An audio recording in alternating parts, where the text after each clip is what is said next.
အာရကရီပနီအတွင်းသို့ကျူးကျုံဝရငေါ်ခုပန်လို့ဥပဒေနဲ့ညီဖန်ဆီးထောင်ချတော့တယ်ဘင်္ဂလီလက်စစ်သုံးဝက်ကိုကနေဖေဖော်ဝါရီ16ရက်နေ့မှာတောက်ခံထားရတယ်အာရကတက်တော် A ကခိုင်ပြည်နယ်မြောက်ပိုင်းကဦးတီတော်မြို့မှာလွေပရောင်းအနံ့နဲ့ကောင်းသိရပါတယ်ဧပြီလအတွင်းကအာရကရီပနီအတွင်းသို့တဲ့မီးရှို့ဖျက်ဆီးမှုကျူးကျုံဝရငေါ်ခုပန်မှုကြောင့်ပွားခဲ့ပါတယ်ဖန်ဆီးထောင်ချခဲ့ပြီစပါဘင်္ဂလီလက်စစ်သုံးဝက်ကိုနိုင်ငံနေဆက်နာမည်အတွင်းနိုင်ငံနေခွင့်မှာအနောက်ပိုင်းတိုင်းစစ်ဌာနချုပ်နပခလက်အောက်ခံတပ်တွေဖြစ်ပြီးရာနဲ့ချီတဲ့ရတာကြီးတွေကိုဝင်ရောက်ပြီးတဲ့ရိုက်နဲ့တပ်ဖြတ်တာတွေကိုလှုပ်ဆောင်သွားတယ်လို့ကံဆောင်တပ်ဖွဲ့ဝင်20စုစုပေါင်း90ရိုတန်ကနေညစာဖက်၄နာရီရှိမှာမီးရှို့သူအများစု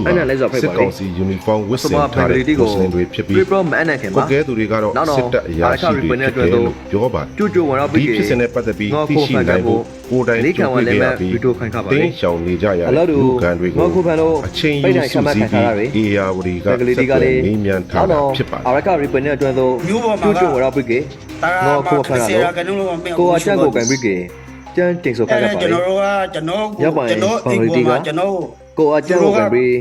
ကျန်းတင်ဆိုခိုင်းရပါမွတ်စလင်တွေကလာပြီးတော့အလာရှမရီကိုအကြပိတ်တယ်ပစ္စည်းတွေကိုယူတယ်ကိုအကြကိုပိုင်လို့ပြလို့ဆိုပါအကိုလို့အေးတဲ့ပစ္စည်းတွေကိုဒီဘက်ခန့်ကိုတူတူပြီးကေအကိုလို့ပစ္စည်းမဖတ်ပါရပစ္စည်းတွေကိုဒီဘက်တော့တူတူမနာကျွန်တော်ပြောတယ်ခင်ဗျားတို့ဘရိတ်ကြပါစီလို့ကျန်ကင်ပြီးအိမ်ကိုမိမချိုးရတယ်ဆိုပါလေလို့ဒီဆိုခိုင်းရပါတယ်တောင်းမယ်တဲ့အချိန်ကဘယ်နဲ့အတွင်းဆိုလူကြီးတွေကပြောတယ်တူတူဝင်တော့ငေါ့ခုပန်လို့ကျွန်တော်အဲ့တက်တော် A ကထိုင်နေတဲ့အချိန်ကဥပဒေနဲ့ညီအရေးကိုပိတ်တံပြီးထောက်ရအောက်လိုက်လာပြီးတော့ဘင်္ဂလီငွက်ဖတ်သမားကျွန်တော်ပြောတယ်ခင်ဗျားတို့ဘယ်တော့လဲဘင်္ဂလီပစ္စည်းယူလို့အိမ်ကိုပြီးမလို့ကျွန်တော်ကိုသူတို့ကဒါနာခွင့်နေနေပြီးနမဆုံးအကရင်ဒီကုပိုင်အဲ့ဒီရှင်ကဒီလက်ပြီးခါစားဖောင်းသိဟင်ရပါလေကျွန်တော်ဇိုးကြီးပါကိုကြီးခေါ်တဲ့ရှင်ကကျွန်တော်ကပြောတယ်ခင်ဗျားတို့ကျွန်တော်ကိုလို့ရှိရင်ဘာရမလဲခင်ဗျားတို့ပစ္စည်းကိုယူခေါ်လိုက်ကိုအိမ်ပြီးမရှိနဲ့လို့ကျွန်တော်ကပြောပါတယ်အဲ့ဒီရှင်ကကလာကကျွန်တော်ဖုန်းရှာခောက်တဲ့ရှင်ကနောက်ကအောက်စုလိုက်လာတဲ့ရှင်ကကလာတရားကပြောတယ်သူတို့ကလာစကားနဲ့မွတ်စလင်စကားနဲ့သူတို့ကပြောတယ်မွတ်စလင်စကားပြောတော့မွတ်စလင်သူ့ကိုရွှေလိုက်သူ့ကိုမခုံးတယ်လို့ပြောတယ်အဲ့ဒါကျွန်တော်ကအသားတွေကလွဲလာတာပါကျန်တဲ့ကျန်ရဖောက်ကန်ဆိုတဲ့မြောက်ပါတယ်မင်းတိုက်တော့ကပို့ဆိုးပါတယ်အဲ့ဒီကပါဦးကျော်တန်းမောင်ကတော့နေအိမ်မှာပစ္စည်းတွေဝင်ရောက်လူရချင်းခံခဲ့ရတယ်လို့နေအိမ်တွေမီးရှို့ခံရတဲ့အထက်သူ့အိမ်လဲပါသွားပါတယ်လက်ရှိမှာတော့နေရက်ကိုစွန့်ပြီးတင်းရှောင်နေရပါတယ်ဘူးတီတောင်မြို့ပေါ်မှာရက်ကွက်9ခုရှိပြီးအဲ့ဒီတဲကမှရက်ကွက်အများစုဟာမီးရှို့ဖျက်ဆီးခံရတဲ့အတွက်မြို့ပေါ်မှာရှိတဲ့80ရာခိုင်နှုန်းလောက်ပျက်စီးသွားတာဖြစ်တယ်လို့ဒေသခံတွေကပြောနေကြတာဖြစ်ပါတယ်ဒီအဖြစ်အပျက်ကိုကြုံတွေ့ရသူတွေထဲမှာတခြားအိမ်တွေလိုက်လံပြီးအဝတ်လိုက်လျှော်ပေးနေရတဲ့ဟိန္ဒူအမျိုးသမီးလော်ကောပါလာလည်းပါဝင်ပါတယ်သူမကတော့အရင်တစ်ခေါက်လူမျိုးရေးဘာသာရေးအထီးကယုံတွေမှာဆွေမျိုးသားချင်းတချို့အကြမ်းဖက်ခံခဲ့ရဘူးတဲ့အတွက်ဒီဖြစ်စဉ်အပေါ်မှာအတော်လေးကြောက်ရွံ့တုန်လှုပ်ခဲ့ရတယ်လို့ပြောပြပါတယ်မိတိကျွန်တော်လာပြီးမိတိစားအောင်လို့ဒီပလာချာရဲ့မိတိုက်တယ်လူတီကိုလည်းမတက်တယ်ဘာကွန်ပရာဂျီလောလူမရာရပတ်တဲ့ပါရင်ဟင်းဒိုတီကလာလာကမတဲ့သူတို့မွတ်စလင်လာကမတဲ့ဟင်းဒိုတီလာကဟဲလိုတက်တယ်တနည်းနဲ့တိခဲတယ်တဲ့စီဘုံဘုံเป็นလက်ที่มาชาร์จထားပါတယ်ชาร์จထားလို့တဲ့စီမတရားထွားကလေးသူတို့အမျိုးမျိုးလုပ်ဖို့ပြီးစီပြီးဝါprogram tu pada keren program crowd bare tu ga crowd public bare tu ga ra pa lo pla ba bo ayon le choro ma ga naji saji bare zomi pasuti khwe pla suti si bare ya muslim akren party cha ba kum lai tu ya ba khwe pla te khwe kha choro ga naji saji ne ma khra tami lo ge bya so ga choro thwa pla ri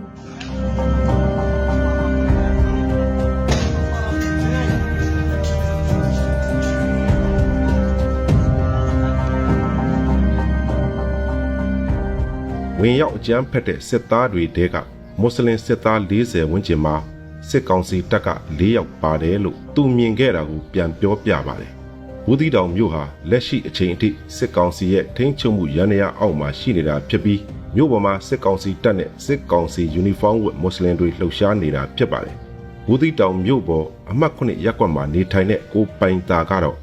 နေအိမ်တွေမီးရှို့ဖျက်ဆီးခံရတဲ့နေ့မှာပဲမိခင်ဖြစ်သူနဲ့အတူစစ်တပ်ရဲ့ရိုက်နှက်နှိပ်စက်မှုတွေခံခဲ့ရသူဖြစ်ပါတယ် ဒီမြို့ပေါ်ရက်ကွက်မြို့အလယ်မှာသူတို့တက်ထိုင်ထားတယ်ပေါ့နော်မြန်မာစစ်တပ်ကဒီလုံခြုံရေးချတာတော့ပေါ့လမ်းစုံတွေမှာဒီလမ်းစုံတနေရာမှာကအဲ့ဒီ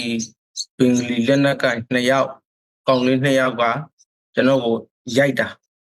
ကျွန်တော်အမေကကျွန်တော်ကအဲ့ဒီလမ်းစုံနဲ့သူတို့အရာရှိတွေကတမိုင်လောက်တော့ဝေးမြစ်တယ်ရှိတဲ့နေရာနဲ့အဲ့လိုရိုက်နဲ့ပြီးတော့သူတို့အရာရှိစီခေါ်တာသူတို့အရာရှိကတမိုင်လောက်အဝေးမှာအဲ့ချိန်ရောက်မှာပဲအဲ့ကျွန်တော်တော့အဲ့နေရာမှာဟိုခေါင်းကိုမှောက်ခိုင်းထားတယ်ထိုင်ခိုင်းထားတယ်ဒူးထောက်ခိုင်းထားတယ်တခုခုမှတော့ပြစ်တက်လိုက်မှာပေါ့အဲ့လိုပြောအဲ့နဲ့ကျွန်တော်မဲလည်းငိုနေပြီပေါ့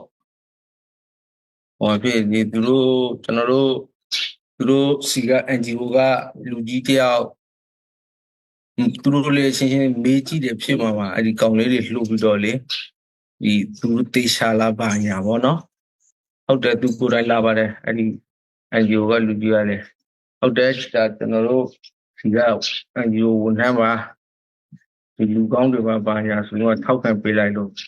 အဲ့လိုလို့လား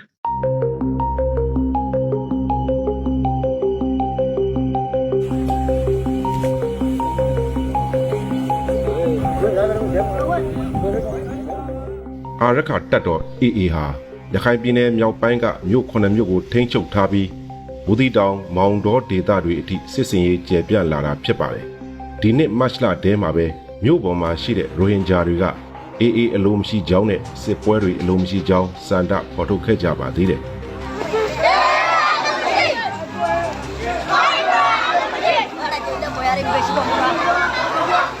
ရခိုင်ပြည်နယ်အရေးစောင့်ကြည့်လေ့လာသူတွေကတော့အဲ့ဒီစန္ဒပြမှုတွေကိုစစ်ကောင်စီကစီစဉ်ပြီးရိုဟင်ဂျာတွေနဲ့ရခိုင်လူမျိုးတွေကြားမှာပြိပခဖြစ်အောင်လှုပ်ဆောင်နေတာဖြစ်တယ်လို့ပြောဆိုခဲ့ကြပါတယ်ရခိုင်ပြည်နယ်ထဲမှာ AA ကိုစစ်ရှုံးနေတဲ့စစ်ကောင်စီတပ်ဟာရိုဟင်ဂျာလက်နက်ကင်တပ်တွေဖြစ်တဲ့အာရကန်ရိုဟင်ဂျာလွတ်မြောက်ရေးတပ် ARSA နဲ့အာရကန်ရိုဟင်ဂျာတပ်မတော် ARA အဖွဲ့တွေကိုလက်နက်တွေတပ်ဆင်ပေးထားပြီးလုတ်ပိုင်ခွင့်အချို့ပေးထားတာတွေရှိနေတယ်လို့ဆိုပါတယ်ဘူးတီတောင်မြို့ပေါ်မီးရှို့အကြမ်းဖက်မှုတွေကြောင့်ထွက်ပြေးလာသူတွေထဲမှာအမှတ်9ရပ်ကွက်မှာနေထိုင်တဲ့ဒေါ်ဦးခင်လည်းပါဝင်ခဲ့ပါတယ်အဲ့ကလာဖုန်းကြောင့်လာအင်းနဲ့မတော်ဘူးဖုန်းကြောင့်မညားဘူးဖုန်းကြောင့်ညားရတော့ဖုန်းကြောင့်မလေးလို့ဖုန်းကြောင့်မညားဘူးညားတညာလုံးကိုဖောက်တာတညာလုံးပြေးတာအော်ဖောက်ဘာကိုပြေးမှန်းကိုမသိပြေးတာအဲ့ဒါမနေ့မိုးလေးတာနဲ့ဒီကလေဆင်းလာဆင်းမလို့လောက်တဲ့ခါလမ်းကိုမဆင်းအောင်မြန်မာစစ်တပ်ရဲ့ဒီရာရေးပဲဆိုရင်စစ်တပ်ရဲ့တိုင်းယူနီဖောင်းနေနဲ့ဒီကပက်ပြီးတော့ယူပါပက်ပြီးတော့ဘယ်လဲဖောက်နေတယ်သူတို့ဘာတော့လုံးမဲ့ကိုမသိဘူးဒီစီတွေကတော့ယူလာပြောမနေနဲ့အေးတွေဖုန်းပြီးတော့အော်ယူလာဒီကိုတော့ဟောပြီးကအထောင်းနေရာကိုစိတ်ပြီးချော်လာခဲ့တယ်လူကြီးပြတ်ပါရဲ့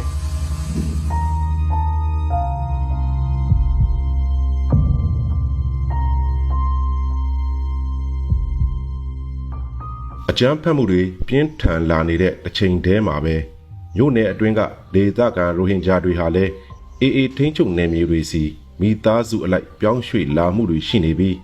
AA ကလည်းသူတို့ကိုလက်ခံထားမှာဖြစ်တယ်လို့တရားဝင်ထုတ်ပြန်ပြောဆိုထားပါတယ်။ဒါပေမဲ့ဘူးတီတောင်မြို့နယ်အတွင်းစစ်ကောင်စီရဲ့လူမျိုးရေးသွေးခွဲမှုတွေကြောင့်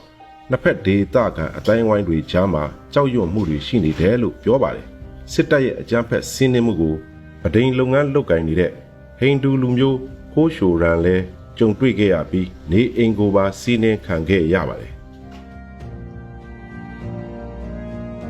နောက်ပိုင်းမှာဒီမှာရောက်တော့ဆိုချာစစ်တရားလောက်ဆိုတော့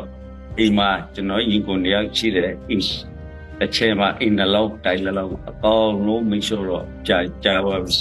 ဒါတော့ကြည့်ပါဦးသွားလို့ကြည့်ကျွန်တော်ဆိုတော့လေးတာကိုမင်းလော်ရကိုကျွန်တော်ဘူးတိတော်မပြင်ဘူးကောင်းမှပြင်မယ်မဟုတ်ဒီမှာပဲနေအဲ့လိုစိတ်ကူးနဲ့ပါလေကလူဟိန္ဒူလူတွေကတော့ကြီးလာတာ93ရက်လောက်ရှိတယ်နောက်ထပ်လည်းပိမိတာကတော့800 900လောက်ရှိပါတယ်ဘူးတိတော်မှာဟိန္ဒူလူမျိုး ဘင်္ဂလီဟိန္ဒူလူမျိုးအိန္ဒိယနေဖွဲ့ပါလေသူတွေကကိုရှိရကိုရလောက်ရှိမယ်ပိုင်မိတာလာလို့မရဘူးလက်ဆွာလို့မရဘူးလက်မထားလို့ဒါလည်းမရဘူးစားဖို့တောက်ဖို့လည်းအခက်ကြီးဆင်းရတော့ပြားပါတယ်ကျွန်တော်တို့ဟိန္ဒူလူမျိုးကြိုင်နည်းနည်းလောက်ပဲတရားမှာဆိုတော့တရားလောက်ပဲတက်လိုက်တာ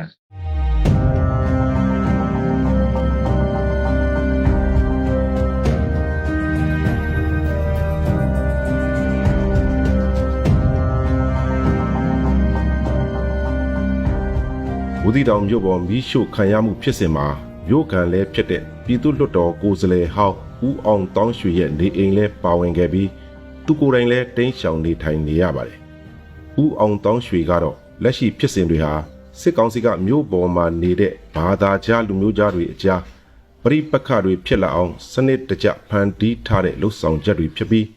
စစ်တပ်ဖန်တီးနေတဲ့လူမျိုးရေးပရိပက္ခတွေပါမသွားဘူးတိုက်တွန်းပြောဆိုတာတွေ့ရပါတယ် ဆိုတော့အခုလိုအနေထားမျိုးဖြစ်အောင်ဖန်တီးတာကတော့တရားခံကတော့ဒီစိုက်ကောင်စီပါပဲသူတို့ကတော့ဒီအကျဲတေးရိုက်တိုင်းဒီလိုပဲကစားလာခဲ့တာအရင်တုန်းကလည်းတာရကားတွေရှိပါတယ်ဆိုတော့ဒီအချိန်မှာကျွန်တော်တို့ကအဲ့ဒါတွေကိုအရင်တုန်းကဖြစ်ခဲ့တဲ့ဟာတွေကိုကျွန်တော်တို့သင်ခန်းစာယူပြီးမှဒီအချိန်မှာအကောင်းဆုံးနေထိုင်ဖို့လိုပါတယ်နောက်ပြီးတော့ဒီတိုင်းရင်းသားတွေဒီမှာနေတဲ့လူတွေအချင်းချင်းကြားထဲမှာလေဒီလိုတယောက်နဲ့တယောက်ဒီစိတ်ဝင်ကွေးပြီးမှဒီလိုပြဿနာဖြစ်အောင်ဖန်တီးမှာကတော့သူတို့အလုပ်ပါပဲဒါပေမဲ့ကျွန်တော်တို့ဘက်ကတော့ဒီလိုသူတို့ဖြစ်ရှင်တိုင်းသူတို့ပုံသွင်းတိုင်းဖြစ်လို့တော့မရတော့ပါဘူးအခုအနေထားမှာလူတွေကလည်းတော်တော်များများသိတော့ပါပြီ